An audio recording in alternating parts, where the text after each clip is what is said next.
491 میں جب پیرنٹس کی طرف سے یہ ہوتا ہے کہ وہ بچی کو لے جاتے ہیں اور بچی کے نکاح ڈسپیوٹڈ ہو جاتا ہے 491 میں، اور بچی اس کو، لڑکا کہتا ہے جی کہ میرے نکاح میں میری منقوہ ہے، میری بیوی ہے، بچی اس کو ڈینائی کر دیتی ہے یا پیرنٹس ڈینائی کر دیتے ہیں، تو 491 میں کورٹ کے پاس کوئی اختیار نہیں ہے کہ وہ تصدق الزوجین کے متعلق ڈیسائیڈ کر سکے، کیونکہ یہ فیملی کورٹ کی جورسڈکشن ہے. فیملی کورٹ نے خود ہی ڈیسائیڈ کرنا ہوتا ہے پراپرلی ایویڈنس لے کے، ایویڈنس ریکارڈ کر کے کہ کیا یہ نکاح ویلڈ تھا یا نہیں تھا.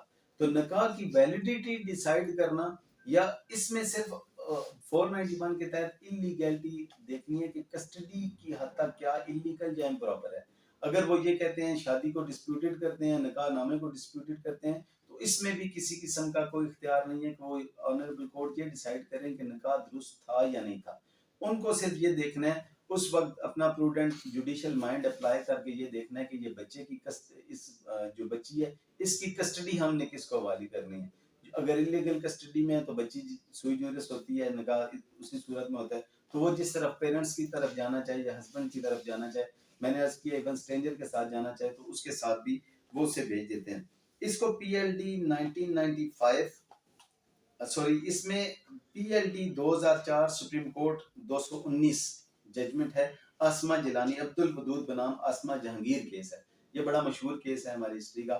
اس میں بھی تصدق الزوجین کے متعلق بتایا گیا کہ وہ ڈیسائیڈ نہیں کریں گے. میں ریپیٹ کر دیتا ہوں، پی L D 2004 supreme court page 2019 ہے، جس میں ہے کہ نکاح کے لیگل یا انلیگل ہونے کو کورٹ ڈیسائیڈ نہیں، 491 کے تحت ڈیسائیڈ نہیں کرے گی.